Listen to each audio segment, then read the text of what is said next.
Hello everyone, स्वागत है आपका स्टडी रूल में। फ्रेंड्स, आज हम लोग इस वीडियो में देखेंगे आपके विज्ञान के बहुत ही महत्वपूर्ण प्रश्न देखेंगे। ठीक है, जो आपके एग्जामों में ज़्यादातर पूछे जाते हैं यही वाले क्वेश्चन। ठीक है, तो 1 नंबर 2 नंबर या बड़े क्वेश्चन भी इसमें लिया गया है। ठीक है, तो आप इसमें देखिएगा 10 महत्वपूर्ण प्रश्न आपको देखने को मिलेंगे, तो आप लोग इस वीडियो को ध्यान से देखिएगा। ठीक है, और अंत तक देखिएगा तभी आपको समझ में आएगा। ठीक है, वरना थोड़ा सा देखना है तो आप वीडियो को छोड़ के चले जा सकते हैं। तो देखिए, ध्यान से पूर्वक देखिएगा। सबसे पहला प्रश्न हमने लिया है कि वक्रता केंद्र किसे कहते हैं। ठीक है, तो वक्रता केंद्र हम गोलीय दर्पण के लिए लिया है। ठीक है ना, लेंस के लिए भी होता है गोली वक्रता केंद्र। ठीक है ना, फोकस भी होता है, वक्रता केंद्र भी होता है, सब कुछ होता है लेंस में भी और यहाँ पे गोलीय दर्पण में भी। तो यहाँ पे हमने लिया है दर्पण के लिए। ठीक है, तो वक्रता केंद्र किसे कहते हैं। ठीक है, सबसे पहला परिभाषा हम देखेंगे कि गोलीय दर्पण जिस खोखले गोले का भाग होता है उसके केंद्र को दर्पण का वक्रता केंद्र कहते हैं। जो देखिएगा, एक दर्पण क्या होता है कि एक गोलीय दर्पण होता है। ठीक है, गोलीय दर्पण मतलब कि उसका आकार कैसा रहेगा, गोला मतलब वृत्ताकार, गोल के आकार का। ठीक है, इसी में से आपको काट के बनाया जाता है। जैसे यहाँ से हमने काट लिया तो यहाँ से एक दर्पण बन गया। ठीक है, यहाँ से यदि हम लोग काट लिए तो यहाँ से एक दर्पण बन जाएगा। ठीक है ना, क्या अवतल दर्पण, उत्तल दर्पण, जैसे यहाँ पे बन गया ऐसे बन जाएगा। तो ये हो गया आपका दर्पण एक हो गया। और इधर से देखेंगे कि इसको यदि ऐसे करेंगे, ठीक है, तो इसमें आपका परावर्तन क्या होता है, अंदर से होगा। ठीक है ना, तो ये हो गया एक आपका दर्पण अवतल दर्पण, ये हो गया आपका क्या, उत्तल दर्पण। ठीक है, जो बाहर से उभरा हुआ होता है उसे उत्तल दर्पण कहते हैं। जो अंदर से मतलब परावर्तन होता है उसके लिए क्या कहते हैं, आपका अवतल दर्पण कहते हैं। ठीक है, तो यही आपका, अब देखिए जो इसे कट के बनता है तो इसका जो गोलीय दर्पण का जो केंद्र होता है, मतलब इस वाले केंद्र को हम क्या बोलेंगे, गोलीय दर्पण का वक्रता केंद्र बोलेंगे। ठीक है, समझ में आ गया होगा आप लोगों को। पहला वाला देख लिए आप लोग प्रश्न। दूसरा क्वेश्चन देखेंगे। दूसरा प्रश्न है आपका कि गोलीय दर्पण के सभी सूत्र लिखिए। ठीक है, इसमें हमने सारे सूत्र को ले लिया है। ठीक है, आपको मतलब ये नहीं है कि एक एक चीज आपको बताएं। ठीक है, तो यहाँ पे हमने सारे जितने भी आपके दर्पण से जितने भी फार्मूले हैं इस प्रश्न में आपको मिल जाएंगे। ठीक है, तो इसी में आपका 2-3 प्रश्न मिल जाएंगे। जैसे क्या है, पहला वाला जो सूत्र है आपका कि फोकस दूरी वक्रता त्रिज्या में संबंध क्या होता है। ठीक है, तो वक्रता त्रिज्या और फोकस दूरी में संबंध क्या होता है, तो देखिए कि फोकस दूरी एफ क्या होता है, वक्रता त्रिज्या का क्या होता है, आधा होता है। ठीक है, वक्रता त्रिज्या जितनी होती है उसका आधा उसका फोकस दूरी कहलाता है। क्या कहलाता है, फोकस दूरी। इसीलिए इसका रिलेशन होता है कि एफ इक्वल टू r/2। ठीक है, एफ इक्वल टू r/2, ये हो गया आपका रिलेशन। फोकस को एफ से लिखते हैं और वक्रता त्रिज्या को कैपिटल आर से डिनोट करते हैं। ठीक है, समझ में आ गया। तो पहला हमने फार्मूला देख लिया, एफ इक्वल टू r/2। ठीक, दूसरा वाला देखेंगे। दूसरा देखेंगे कि दर्पण से फोकस वस्तु तथा प्रतिबिंब की दूरियों का संबंध, मतलब कि एफ भी और यू में संबंध आप बताइए। ठीक है, तो दर्पण के लिए जो फार्मूला होता है वो प्लस में होता है और लेंस का जो होता है यहाँ पे क्या हो जाता है, माइनस हो जाता है। ठीक है, तो देखिए क्या होता है कि इसका जो फार्मूला होता है कि 1/f equal to 1/v plus 1/u, यही होता है ना फार्मूला। आप सभी लोगों को पता होगा कि अब एफ क्या हो गया, एफ हमने आपको ऊपर ही बताया कि एफ क्या होता है, आपका फोकस दूरी होता है। अब आ गया दो चीजें v और u, तो v और u को हमने ये देखिए बगल में लिखा हुआ है। क्या आता है कि u जो होता है वो दर्पण से वस्तु की दूरी कहलाती है। क्या, u कहलाती है। ठीक है, दर्पण से वस्तु की दूरी क्या कहलाती है, उसको u से डिनोट करेंगे। और देखिए दर्पण से प्रतिबिंब की दूरी को हम लोग v से डिनोट करते हैं। ठीक है ना, दर्पण से प्रतिबिंब की दूरी को v से, और ये क्या हो गया, दर्पण का फोकस दूरी। ठीक, ये से तो आप लोग जानते ही हैं। यफ हो गया। अब देखेंगे चिन्ह परिपाटी क्या होता है। ठीक है, चिन्ह परिपाटी मतलब ये होता है कि आप लोग उत्तल दर्पण में फोकस को प्लस लेंगे या माइनस लेंगे, तो इस चीज़ों के बारे में हम लोग जानकारी इसमें लेंगे। ठीक है ना, सबसे पहले है फोकस दूरी। देखिए एफ का जो मान होता है वो अवतल दर्पण में ऋणात्मक होता है और एफ का मान उत्तल दर्पण में वो धनात्मक लिया जाता है। ठीक है ना, ये चीजें आप लोग समझ गए। देखिए अवतल दर्पण क्या होता है, अवतल दर्पण हमने आपको बताया ही। अवतल दर्पण देखिए ऐसे बनता है। ये हो गया आपका अवतल दर्पण। अवतल दर्पण में एफ का मान एफ का मान मतलब फोकस दूरी का मान क्या होता है, धनात्मक लिया जाता है। ठीक है ना।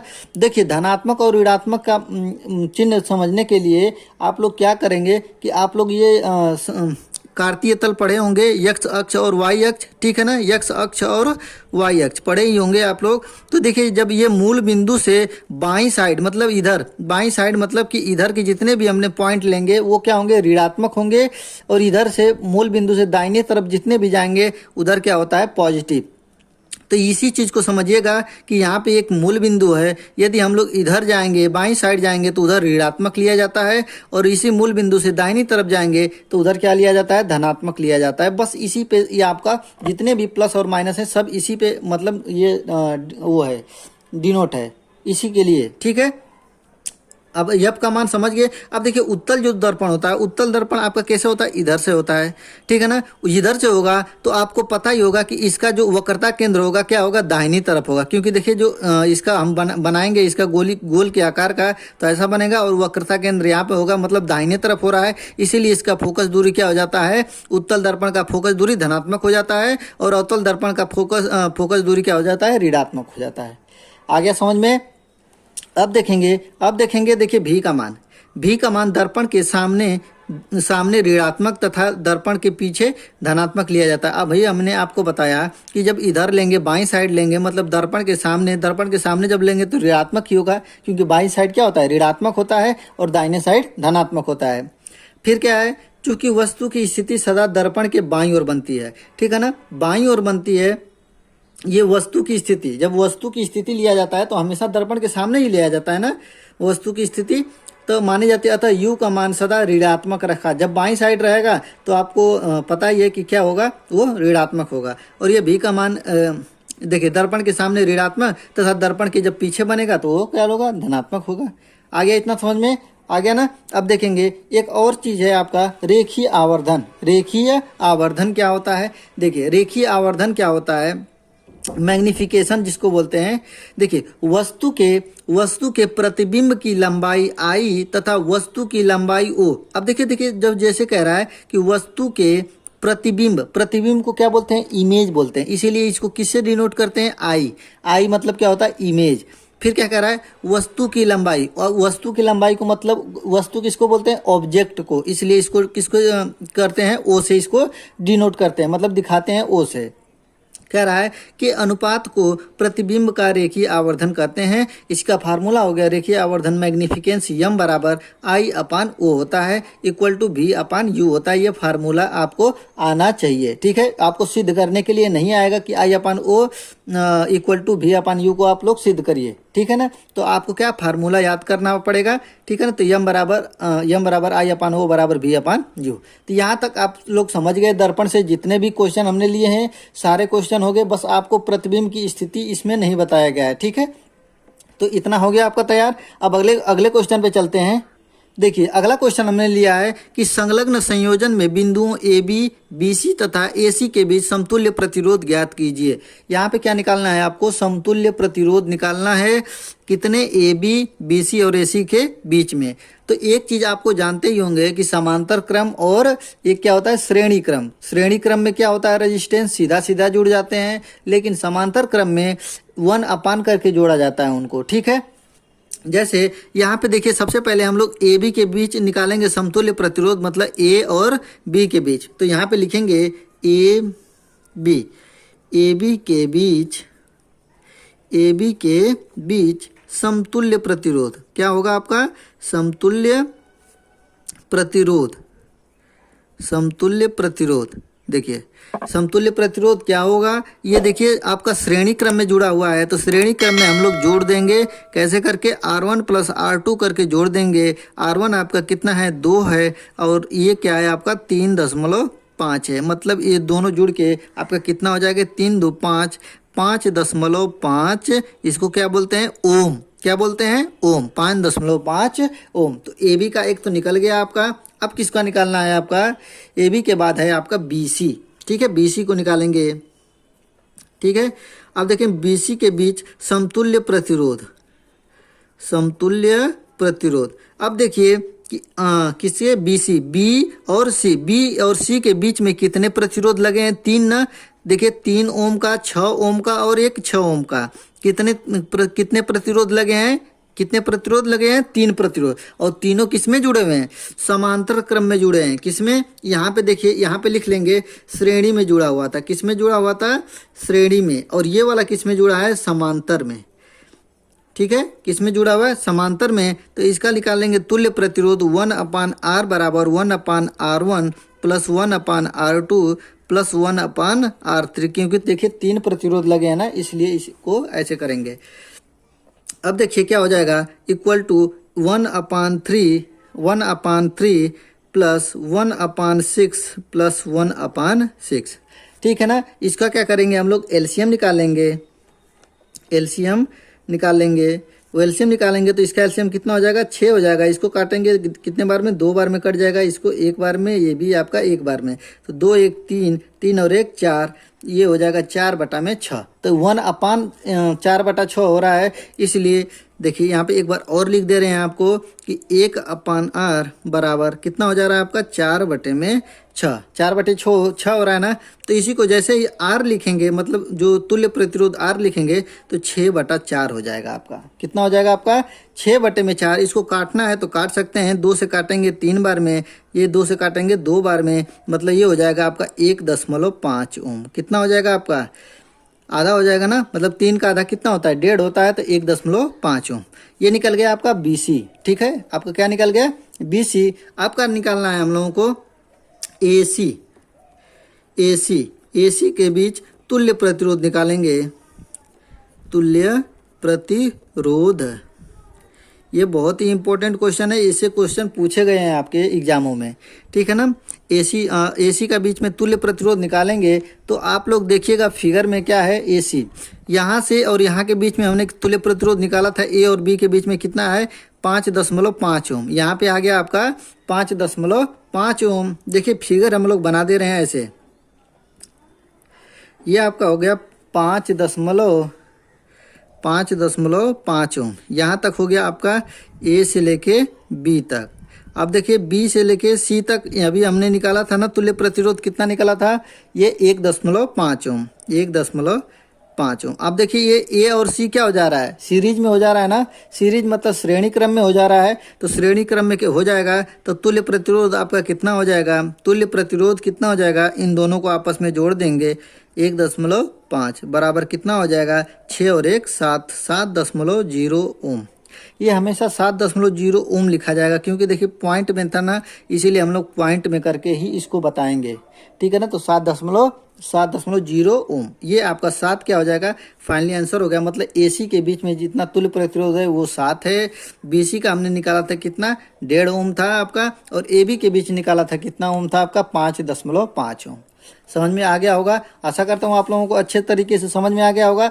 अब देखेंगे अगला क्वेश्चन क्या है आपका। ठीक है ना। देखिए अगला क्वेश्चन है आपका कि एक चालक का प्रतिरोध दे दिया है 3 ओम, 3.0 ओम। तो प्रतिरोध का मतलब क्या होता है? R होता है। तो R इक्वल टू लिखेंगे 3.0 ओम। ठीक है ना। फिर क्या कह रहा है आपका कि इसमें 0.5 एम्पियर की धारा प्रवाहित करने पर, धारा को हम लोग किससे डिनोट करते हैं? I से ना। I मतलब एम्पियर हो गया आपका कितना? 0.5 इतना आपका एम्पियर। क्या लिखेंगे? एम्पियर। ठीक है, एम्पियर इतना हो गया। अब क्या कह रहा है? प्रवाहित करने पर कितना विभवांतर उत्पन्न होगा? विभवांतर का मतलब क्या होता है आपका? भी। आपको भी निकालना है। तो देखिए ओम का नियम क्या कहलाता है आपका? ओम का नियम क्या है आपका? कि V बराबर IR। क्या होता है आपका? V बराबर IR। ओम का नियम होता है। I का वैल्यू दे दिया आपका 0.5, मल्टीप्लाई करेंगे R आपका कितना है? 3.0 ओम। ठीक है ना। इन दोनों को आपस में गुणा करेंगे तो कितना हो जाएगा? 3 × 5 = 15, 1.5। अब देखिए विभवांतर को हम लोग किस में डिनोट करते हैं? विभवांतर में वोल्ट से, या भी लिख देंगे या वोल्ट। 1.5 वोल्ट। ठीक है ना। तो ये था आपका बहुत ही छोटा सा और सिंपल सा क्वेश्चन। इसको आप लोग यदि ओम का नियम आपको याद रहेगा तो आप लोग आसानी से कर सकते हैं, ठीक है ना। अगला क्वेश्चन देखेंगे। बहुत अच्छा वीडियो है, आप लोग विज्ञान के जितने भी इसमें इंपॉर्टेंट क्वेश्चन है सभी को लिया गया है, ठीक है ना। देखिए ये वाला जो क्वेश्चन है हमने लिया है, लैमार्क का सिद्धांत का व्याख्या कीजिए। ये बहुत ही इंपॉर्टेंट क्वेश्चन है, बहुत ही इंपॉर्टेंट क्वेश्चन है, क्योंकि ये देखिए 2023 में भी पूछा था। लगभग हर एक साल के बाद ही ये पूछता रहता है, लैमार्क और एक डार्विनवाद, ठीक है ना। तो लैमार्कवाद इस वाले वीडियो में लिया है, डार्विनवाद अगले वाले वीडियो में हम लोग आपको बताएंगे, ठीक है ना। देखिए लैमार्कवाद का सिद्धांत क्या कहलाता है आपका, कि यह सिद्धांत फ्रांसीसी वैज्ञानिक लैमार्क द्वारा 1809 में अपनी पुस्तक फिलोसॉफी जूलॉजिक में प्रस्तुत किया। देखिए ये जो आपका ये जो इनका पुस्तक है आपका कि फिलोसॉफिक और जूलॉजिक, ये कभी कभी आपके बहुविकल्पी क्वेश्चन में पूछा जाता है कि लैमार्क की कौन सी वो पुस्तक है जिसमें उन्होंने अपने सिद्धांत को प्रस्तुत किया था। तो वो पुस्तक थी आपकी फिलोसॉफी जूलॉजिक, ठीक है ना। अब देखिए क्या है, इसे उपार्जित लक्षणों की वंशागति का सिद्धांत भी कहते हैं। ये भी कभी कभी पूछ लिया जाता है। उपार्जित लक्षणों की वंशागति का सिद्धांत भी इसे ही कहा जाता है। किसको? लैमार्क का जो सिद्धांत है उसी को कहा जाता है उपार्जित लक्षणों की वंशागति, ठीक है ना। अब पढ़ेंगे इनका क्या क्या था आपका लैमार्कवाद के जो प्रमुख बिंदु थे उसको हम लोग पढ़ेंगे इसमें। देखिए लैमार्कवाद का क्या था कि सभी प्रकार के जीवों में निरंतर स्वयं का एवं अपने शरीर में पाए जाने वाले अंगों के आकार को बढ़ाने की प्रकृति पाई जाती है। ये तो सभी लोग जानते हैं, ठीक है ना, कि सभी जितने भी हमारे शरीर में अंग हैं उसमें अपने शरीर के जो जितने भी अंग पाए जाते हैं, अंगों का आकार बढ़ाने में प्रकृति का जो प्रवृत्ति है वो पाई जाती है, मतलब बढ़ने की प्रवृत्ति। जैसे हम लोग छोटे होते हैं तो हाथ पैर क्या होते हैं? छोटे होते हैं। जैसे जैसे बड़े होते जाते हैं वैसे वैसे हम लोगों के हाथ, शरीर, जितने भी आँख, कान, नाक जो भी है वो बढ़ता रहता है, ठीक है ना। समझ रहे हैं, ठीक है ना। तो दूसरा वाला देखिए पॉइंट देखेंगे। दूसरा पॉइंट क्या कह रहा है कि जीवों में आवश्यकताओं के अनुसार नए अंगों का विकास होता है, ठीक है। जीवों में आवश्यकताओं के अनुसार, अब देखिए क्या है, आवश्यकताओं के अनुसार नए अंगों का विकास होता है। देखिए जैसे क्या होता है कि कुछ चीज़ों, जैसे हम अंगों का अच्छे से मतलब उपयोग नहीं करेंगे तो वो अंग क्या हो जाते हैं? लुप्त हो जाते हैं। और जिन जिन अंगों का हम लोग अच्छे से क्या इस्तेमाल करते हैं उनको क्या हो जाती है? नए अंगों का विकास होता है। मतलब क्या, उसमें और शक्ति एक तरह से मिलती है, मजबूती मिलती है। तो ये चीज़ हो गया। तीसरा पॉइंट देखेंगे क्या कह रहा है कि जीव जिन अंगों का निरंतर उपयोग करते हैं वो अंग अधिक विकसित हो जाता है, और निरंतर उपयोग में नहीं लाते हैं तो अंग धीरे धीरे लुप्त हो जाते हैं, ठीक है ना। ये समझ में आ रहा है आपको कि जीव जिन अंगों का निरंतर उपयोग करते हैं वो अंग क्या हो जाते हैं? अधिक विकसित हो जाते हैं। देखिए हम लोग जैसे दाहिने हाथ से जो लोग ज़्यादा काम करते हैं तो जितनी वजन एक दाहिने हाथ से उठा लेंगे उतनी वजन बाएं हाथ से नहीं उठा सकते हैं। समझ रहे हैं ना आप, ठीक है। और क्या है, जैसे निरंतर उपयोग में आने पर अंग धीरे धीरे लुप्त हो जाते हैं। जैसे पहले क्या था, आदिमानवों के पीछे पूंछ हुआ करता था लेकिन उसका कोई यूज नहीं था, तो इसलिए वो क्या हो गया? धीरे धीरे लुप्त हो गया। और क्या था, कानों पे बाल का उगना, ठीक है ना, कर्ण पल्लव का पूछा जाता है वहाँ पे। तो वहाँ भी क्या हो गया, निरंतर उपयोग में नहीं लाने पर वहाँ भी कानों के जो बाल थे वो भी धीरे धीरे लुप्त हो गए। तो ऐसे करके बहुत सी चीज़ें थीं। चौथा वाला पॉइंट देखेंगे कि जीवों के संपूर्ण जीवन काल में उपार्जित लक्षण उस जीव की आने वाली पीढ़ी में वंशागत हो जाते हैं। अब देखिए जैसे क्या है कि जैसे हम लोग के जो आदिमानव के पूंछ थे, पहले पूंछ हुआ करते थे, ठीक है ना, पहले पूंछ हुआ करते थे लेकिन धीरे धीरे कैसे लुप्त हो गए। और लुप्त होने के साथ साथ अब जैसे अब हम लोगों की जो भी पीढ़ी आगे वाली आएगी तो क्या उसके पीछे पूंछ हुआ होगी? नहीं होगी ना। तो वैसे ही क्या कह रहा है कि वैसे ही उस जीव के आने वाली पीढ़ी में वंशागत हो जाते हैं। मतलब अब हमारी जो पीढ़ी दूसरी वाली आएगी उसमें ऐसा कुछ नहीं होगा, मतलब जो रहेगा वही दूसरे वाली पीढ़ी में आती रहेगी। समझ गए ना। अब देखिए हमने ये था आपका लैमार्कवाद का जो सिद्धांत था, उसके जो भी मोस्ट इम्पोर्टेंट पॉइंट थे वो हमने आपको बता दिए। अब क्या है आपका, ये देखिए बहुत ही इम्पोर्टेंट है, ये वाला क्वेश्चन पूछा जाता है आपका केमिस्ट्री का। ये क्वेश्चन है आपका कि निस्तापन क्या होता है, ठीक है ना। निस्तापन क्या होता है, एक अगले वीडियो में हम रसायन विज्ञान के जितने भी मोस्ट इम्पोर्टेंट पॉइंट है उसको लाने वाले हैं, ठीक है ना।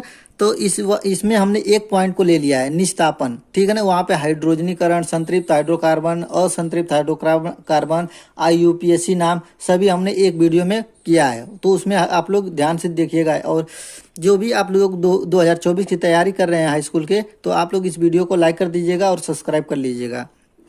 क्या है निस्तापन, क्या होता है, देखिए कि वायु की अनुपस्थिति में सांद्रित अयस्क को उसके गलनांक के नीचे उच्च ताप पर गर्म करके उसमें उपस्थित नमी, कार्बन डाइऑक्साइड, सल्फर डाइऑक्साइड तथा अन्य वाष्पशील कार्बनिक अपद्रव्य निष्कासित करने की क्रिया को निस्तापन कहा जाता है। अब देखिए, अपद्रव्य निष्कासित करने की क्रिया मतलब क्या हो गया, मतलब उसमें से क्या हो जाते हैं, निकल जाते हैं। जितने भी नमी थे, कार्बन डाइऑक्साइड थे, सल्फर डाइऑक्साइड थे या वाष्पशील कार्बनिक जो भी जितने थे अपद्रव्य, वो क्या हो जाते हैं, उड़ जाते हैं। तो उसी क्रिया को क्या कहलाता है, उसी क्रिया को क्या कहलाता है, निस्तापन कहलाता है। और यह क्रिया किस में होती है, वायु की अनुपस्थिति में होता है, वायु की अनुपस्थिति में किया जाता है, ठीक है ना। तो इतना आप लोगों को समझ में आ गया होगा निस्तापन और जो भी हमने बताया आपको। तो ये वीडियो कैसा लगा कमेंट करके बताइएगा, और आप मेरे चैनल पे नए होंगे तो चैनल को सब्सक्राइब कर लीजिएगा। मिलते हैं अगले वीडियो में, तब तक के लिए जय हिंद, जय भारत।